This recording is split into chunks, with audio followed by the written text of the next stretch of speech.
Hi friends, welcome to my channel. రేపటి ఎపిసోడ్లో ఏం జరగబోతుందో ఇప్పుడు మనం తెలుసుకుందాం. అంతకంటే ముందు ఫ్రెండ్స్, మా ఛానల్ని సబ్స్క్రైబ్ చేసుకొని పక్కనే ఉన్న బెల్ సింబల్ని క్లిక్ చేసి ఆల్ ఆప్షన్ని సెలెక్ట్ చేసుకోండి. బాలరాజు కావేరి గురించి ఆలోచిస్తూ ఉంటాడు. నేను ఎంత ఏడ్చినా, ఎంత బాధపడ్డా మళ్ళీ నేను నా కావేరిని చూస్తానో లేదో, తనని చూడకపోతే ఇంకా ఈ జన్మ నాకు అనవసరం.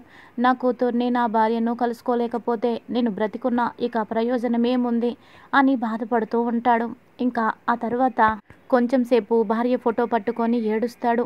ఆ తర్వాత నా కావేరి చివరిసారిగా దూరమైన ఆ చోటికి వెళ్తాను, మళ్ళీ ఆ జ్ఞాపకాలు నెమరు వేసుకుంటాను అని చెప్పి ఇంకా బాలరాజు బయటికి వెళ్తాడు.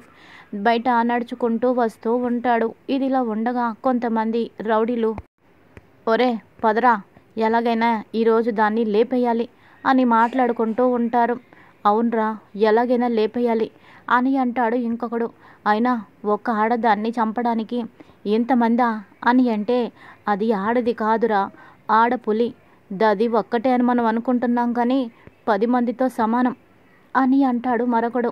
ఏదేమైనా ఈరోజు దాన్ని మట్టు పెట్టాల్సిందే, పదండ్రా అంటే పదండ్రా అని అనుకుంటూ మాట్లాడుకుంటూ ఉండగా బాలరాజు వాళ్ళ మాటలు వింటాడు.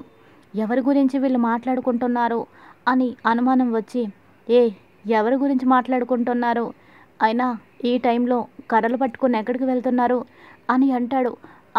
అదేమీ లేదు, మేము పని మీద వెళ్తున్నాము, ఈ కర్రలు భోగి మంటల్లో వేయడానికి వెళ్తున్నాము అని చాలా ఎగతాళిగా మాట్లాడి అక్కడి నుంచి వెళ్ళిపోతారు. ఇక బాలరాజుకి మొత్తం అయితే ఏమీ సరిగా అర్థం కాదు. అలాగే నడుచుకుంటూ వెళ్తూ ఉంటాడు. ఇక కొంతమంది రౌడీలు కావేరి ఇంటి బయట నిలబడి, బయటకు రావే, నీకు దమ్ము ధైర్యం ఉంటే బయటికి రా అని కేకలు వేస్తూ ఉంటారు. ఇంకా చిన్ని వాళ్ళని చూస్తుంది. ఎలాగైనా మా అమ్మ కావేరిని కాపాడుకోవాలి అని అక్కడికి వెళ్తుంది. అక్కడ కొంతమంది రౌడీలు కావేరి ఇంటి ముందు ఉన్న పూల కుండీలను కాలుతో తన్నేసి సామానంతా కూడా చిందరవందరగా విసిరేస్తూ ఉంటారు. అది చూసిన చిన్ని, ఏం చేస్తున్నారు, ఎందుకు ఇక్కడికి వచ్చారు, దయచేసి మా టీచర్ని వదిలేయండి, ఆవిడ్ని ఏమీ చెయ్యొద్దు, మీ కాళ్ళు పట్టుకుంటాను, తనని వదిలేయండి అని వేడుకుంటూ ఉంటుంది. ఇంకా రౌడీ తనని కాలుతో తనడంతో చిన్ని పడిపోతుంది దూరంగా.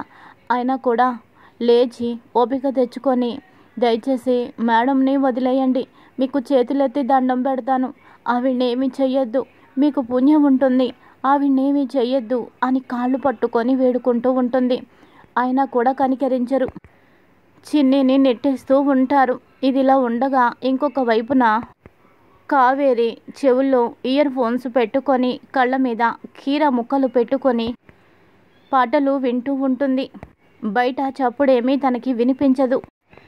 ఈలోపు చిన్నికి ఏం చేయాలో అర్థం కాదు. మేడంని ఎలాగైనా కాపాడాలి, వెంటనే ఈ విషయం సత్యమామయ్యకి చెప్పాలి, సత్యమామయ్యని చెప్పి ఇక్కడికి తీసుకురావాలి, అప్పుడు మా అమ్మకి ఏమీ కాదు అని ఓసారి టీచర్ అని మరోసారి అమ్మ అంటూ 2 రకాలుగా మాట్లాడుతూ ఇక సత్యం గురించి పరిగెడుతూ ఉంటుంది.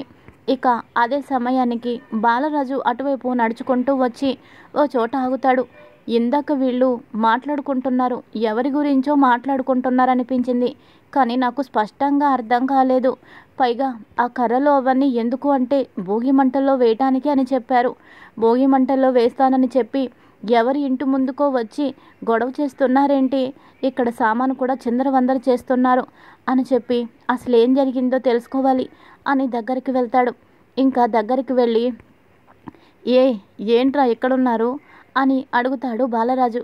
ఇందాకటి నుంచి చూస్తున్నాము, ఏంటి ఒకటి మమ్మల్ని చంపేస్తున్నావు, అసలు ఎవడరా నువ్వు, మా పని కట్టు తగులుతున్నావేంటి అని అనగానే, మీ పనా ఏంటి, మీ పని, భోగి మంటల్లో కర్రలేస్తానని చెప్పి ఇక్కడికొచ్చి సామానేంటి చిందరవందర చేశారు అంటే మీరు ఎవరినో చంపడానికి వచ్చారు కదా అని అనగానే, చాలా బాగా కనిపెట్టావు కానీ ఇక్కడి నుంచి వెళ్ళు, ఇక్కడి నుంచి వెళ్ళిపోతే నువ్వు బతికిపోయినట్టే, లేకపోతే ఆ ఆడపులితో పాటు నిన్ను కూడా పైకి పంపించేస్తాము అని అనగానే బాలరాజు కోపం కట్టలు తెంచుకొని వాళ్ళని బాగా చితక్కొడుతూ ఉంటాడు. ఇంకా రౌడీలు, అసలు ఎవడరా నువ్వు, మీకు మాకు ఎలాంటి సంబంధం లేదు, దాన్ని చంపడానికి మేము వస్తే అసలు నువ్వేంటి ఇక్కడ, దానికి మీకు ఏదైనా సంబంధం ఉందా